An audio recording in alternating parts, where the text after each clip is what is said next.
नमस्कार। आपका बात 25 में स्वागत है। तो बात 25 में आज हम बात कर लेते हैं जयपुर अजमेर रोड पे भाकरोटा में हुए एक भयंकर दुर्घटना की बात कर लेते हैं। क्या ये दुर्घटना अप्रत्याशित है या कि पूरा का पूरा सरकारी अमला जो कि ट्रैफिक की देखभाल करते हैं, जो कि सड़कों का निर्माण करते हैं, जो ट्रैफिक मैनेजमेंट करते हैं, उनकी मिली जुली घालमेल और निकम्मेपन का ये एक बहुत ही भयानक उदाहरण है। यानी कि एक टैंकर यू टर्न ले रहा था, तो पहला टैंकर या पहला कंटेनर तो होगा नहीं जो यू टर्न ले रहा हो। उनको पता है कि कितने टैंकर, लेकिन जो वहाँ पे लोग बैठे हैं वीडियो कैमरे से जो देख रहे हैं, ये शायद देखते ही नहीं हैं, क्योंकि अफसरी का जो नशा है, पुल बनाने का कॉन्ट्रैक्ट किसी को दे दिया। एक हिंदुस्तान में लोएस्ट बिडर को देने की जो एक समस्या है कि किसी आदमी ने 100 रुपये का काम होना चाहिए, किसी ने 70 कोट कर दिया तो बहुत अधिक वो उसको दे दिया जाएगा। अब उसके बाद में प्रोजेक्ट डिले हो जाए, साल भर डिले हो जाए, 6 महीने डिले हो जाए, 6 साल डिले हो जाए, 10 साल डिले हो जाए, इनको किसी को कोई फर्क नहीं पड़ता है, क्योंकि इनकी नौकरी तो पक्की है।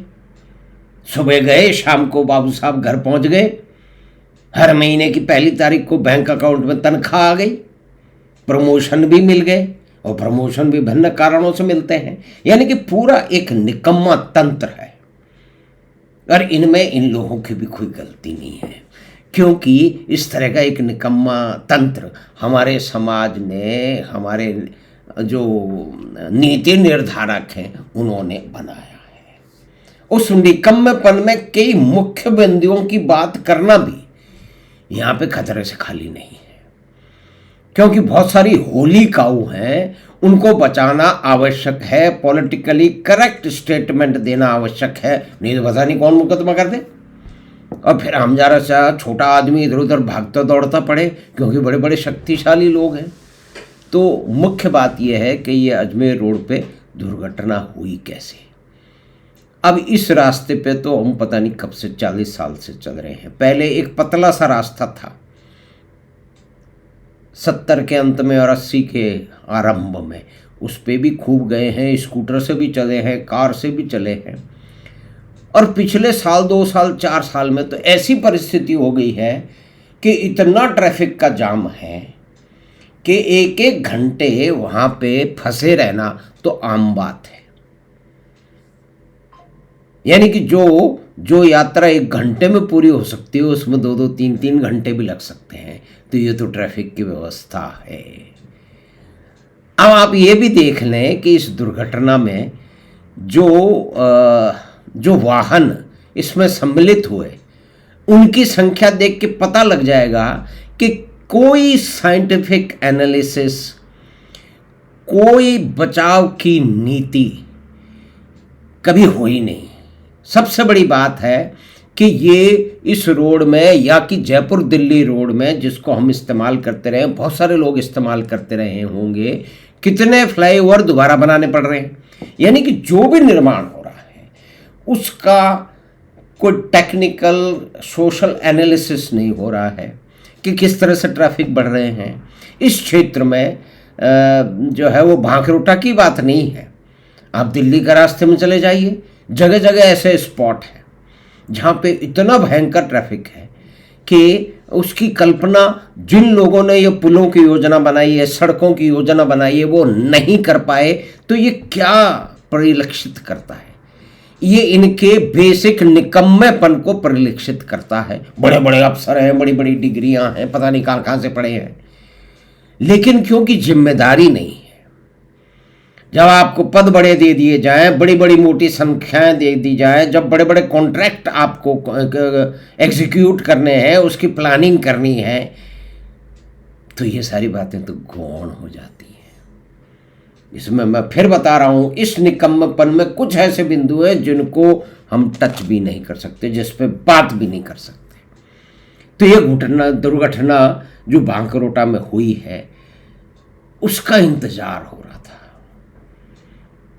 उसकी प्रतीक्षा हो रही थी, और शायद किसी को मालूम भी नहीं था। अपने सुबह दफ्तर आए, शाम को चले गए, पहली तारीख को तनख्वाह आ गई, और भी बहुत कुछ आ गया। बड़े बड़े हजारों करोड़ के कॉन्ट्रैक्ट हैं, पूरी निकम्माई पे आधारित, चमचागिरी पे आधारित, प्रोएक्टिव नहीं है पूरा का पूरा सिस्टम। अगर किसी ने दुर्घटना भारत में देखी है, जैसे मैंने देखी है, उसकी बात अलग से करेंगे। कोई स्टैंडर्ड प्रोसीजर नहीं है। जो पुलिस आती है वो उसका दुर्घटना क्यों हुई, ट्रांसपोर्ट की पुलिस आती है नहीं आती है, थाने के लोगों का क्या इंटरेस्ट रहता है, थाने का लोग किसी की दुर्घटना का कैसे उपयोग अपनी फायदे के लिए करते हैं, ये तो सारी दुनिया जानती है, कम से कम भारत में तो जानती ही है। तो यहां भी यही हो रहा था। अब इस दुर्घटना में वाहनों की बात देख लीजिए। यानी कि 14 लोग तो मर चुके हैं, 14 लोगों की अभी तक लापता हैं, उनका पता नहीं। इस भयंकर गैस की आग के अंदर पता नहीं उनका क्या हुआ होगा, बिल्कुल भस्म हो गए होंगे। तो 14 तो मर चुके हैं, 14 गायब हैं। तो भगवान की मर्जी है वो कहीं ठीक हो, सही आ जाए, लेकिन गायब हैं तो कुछ आशंकाएं सामने आती हैं। तो मुख्य बात ये भी है कि ये जो सड़क का निर्माण है, एक टैंकर को यू टर्न क्यों लेना पड़ रहा है, और इस हिस्से में पता नहीं कितनी दुर्घटनाएं हो चुकी हैं। लोगों ने बीच के अंदर से ग्रिल को काट रखा है, क्योंकि देखिए दोनों तरफ घनी आबादी है, उनको लेफ्ट से राइट और राइट से लेफ्ट जाना है, बाजार है, जनसंख्या है। तो यहाँ पे सड़क पुल क्यों नहीं बनाया गया यहाँ पे। और ये जो टैंकर था जो कि यू टर्न लेकर के बाईपास की तरफ जा रहा था, रिंग रोड की तरफ जा रहा था, उसको लेना क्यों पड़ा, क्योंकि कंस्ट्रक्शन में देर हुई, पुराना जो कॉन्ट्रैक्टर था वो कर नहीं पाया।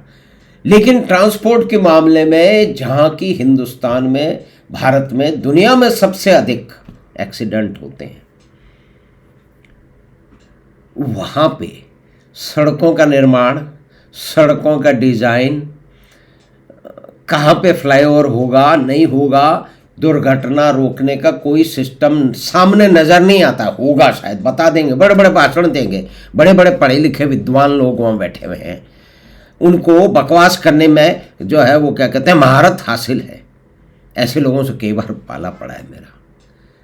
लेकिन एक ये निकम्मेपन का ये है कि इसके अंदर इतनी बड़ी दुर्घटना हो गई, अब इस पे भी कोई विचार हो कि इसका निष्कर्ष निकलेगा या नहीं। एक तो इस भारत में जो कम से कम जो लोएस्ट बिडर की जो है वो इसमें एक समस्या है। यानी कोई भी चंगू मंगू आ गया, उसने 70 रुपए का काम 60-70 रुपए में करने की बात कह दी तो वो सारा चला जाएगा। उसमें कुछ सेफगार्ड भी होंगे, लेकिन वो डिले कर रहा है, यानी कि कोई इमरजेंसी नहीं है कि भाई ये प्रोजेक्ट हमको समय पे निर्माण करना है। इस क्षेत्र में या कि दिल्ली रोड पे बहुत सारे क्षेत्र हैं, वहाँ पे ट्रैफिक आज से 5 साल बाद कितना होगा, 10 साल बाद कितना होगा, ट्रैफिक की डेंसिटी कितनी बढ़ रही है, गाड़ियाँ कितनी बढ़ रही हैं, ट्रक कितने बढ़ रहे हैं, ट्रांसपोर्टेशन कितना बढ़ रहा है, इसका कोई आकलन ही नहीं है। अगर होता तो ये दुर्घटना नहीं होती। भांकरोटा से आगे से ओवरब्रिज चालू होना चाहिए था दिल्ली जाने के लिए या कि बाईपास को जाने के लिए, वो क्यों नहीं हुआ, ये इस डिजाइन के निकम्मापन है। और दिल्ली रोड पे हम देख चुके हैं कि पहले उन्होंने पूरी सड़क डाल दी, उसके बाद के अंदर फिर वो उसके बाद के अंदर फ्लाईओवर बना रहे हैं। क्यों बना रहे हो? यानी कि बेसिक कंसेप्चुअल जो है वो मिस्टेक है। लॉन्ग टर्म की कोई प्लानिंग नहीं है, कोई सोशो टेक्निकल जो है वो एनालिसिस नहीं है। देरी ना हो, सक्षम लोगों को रोड के काम दिए जाएं। भारत में सबसे ज़्यादा अधिक दुर्घटनाएं हो रही हैं, उस पर एक अलग बात करने की आवश्यकता है। लेकिन क्योंकि इस क्षेत्र से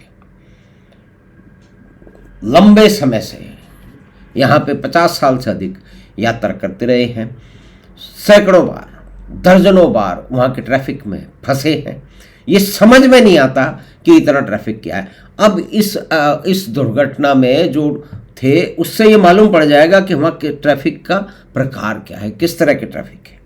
यानी कि 2 तो बसें थी, वो आग में झुलस गई, उसमें बहुत सारे लोग वहाँ से बच गए, बहुत सारे लोग उसमें काम हो गए, है ना। और उसके बाद के अंदर 10 टैंकर हैं, यहाँ 7 ट्रेलर हैं, यानी कि ये क्षेत्र। दूसरी बात ये कि हैजार्डस जो केमिकल है, जो एलपीजी गैस का ट्रांसपोर्टेशन जयपुर नहीं जा रही थी, यानी कि जयपुर से बाहर जाना था इसको तो जिस एक्सीडेंट स्पॉट पे ये यू टर्न ले रहा था, जो खतरनाक यू टर्न लेने के लिए इतने टैंकर और कंटेनर को यू टर्न लेने की जगह ही नहीं है वहां पे, और दूसरी तरफ से टैंकर ने आके उसको मार दिया। तो ये दुर्घटना तो अपेक्षित थी, परीक्षित थी, परीक्षा हो रही थी। अब सारे ब्लैक स्पॉट ढूंढे जा रहे हैं, सारी हिंदुस्तान में ये ब्लैक स्पॉट ढूंढे जाने चाहिए, सिर्फ जयपुर में ही नहीं, क्योंकि हर जगह यही घालमेल है। पूरे के पूरे लोग जो कि सड़कों के डिज़ाइन, सड़कों के कंस्ट्रक्शन से संबंधित हैं, उनकी निकम्माई का, उनके ठलुआपन का, उनके आलसीपन का ये एक उदाहरण मात्र है। ये दुर्घटना की गई है, जानबूझ के की गई है, कुछ निकम्मे लोगों ने की है। उनको ढूंढ ढूंढ करके उनको अगर सज़ा नहीं मिलेगी तो ये सिस्टम कभी भी सुधरने वाला नहीं है, जो कई तरह की गलतियों से भरा हुआ है। हमें आशा ये बहुत ही दुखद दुर्घटना हुई है।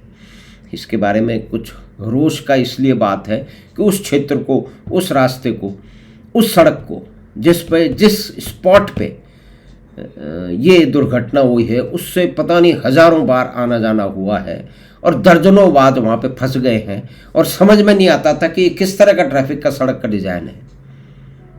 जो दिल्ली की तरफ जो या कि बाईपास है, वो बहुत पहले शुरू होना चाहिए, वो भांकरोड़ा के बाद में शुरू होता है। क्यों शुरू होता है? These are basic flaws. ये इनकॉम्पिटेंस है, it is gross incompetence of the system. हम फिर से बात करेंगे इस देश में दुर्घटनाओं, सड़क दुर्घटनाओं के में होने हुए विभिन्न आयामों से। बहुत सारे लोगों ने देखे होंगे, मैंने भी सामने दुर्घटना होते हुए देखी है, उसको समय हो गया। लेकिन इन सब पे दुर्घटना के समय कौन क्या करता है, मुख्य रूप से मतलब उसका स्टैंडर्ड ऑपरेटिंग प्रोसीजर क्या है, देश में या कि शहर में या कि जयपुर में कितने ब्लाइंड स्पॉट हैं। अब मुख्यमंत्री ने बताया तो जांच होगी, इनको तो पहले पता ही नहीं है। एक ब्लैक स्पॉट तो मेरे 10 मीटर दूर है, 2 दुर्घटनाएं हो चुकी हैं, एक आदमी मर चुका है। हम फिर से इस विषय में बात करेंगे। आशा है कि ये बातचीत ने इस दुर्घटना के बारे में जो दूर रहते हैं जयपुर से और जयपुर में भी रहते हैं उनको कुछ, हम जब मेरी अपनी जो आकलन है, जो मेरा खुद का अनुभव है, उसको मैंने आपके साथ साझा किया है। इस विषय में कई सारी बातचीत होनी आवश्यक है। तो आपसे विनती है कि चैनल बात 25 को सब्सक्राइब करें, लिंक अपने मित्रों और परिवार के साथ साझा करें। हम आपसे फिर मिलेंगे बात 25 की अगली बात में। धन्यवाद, नमस्कार।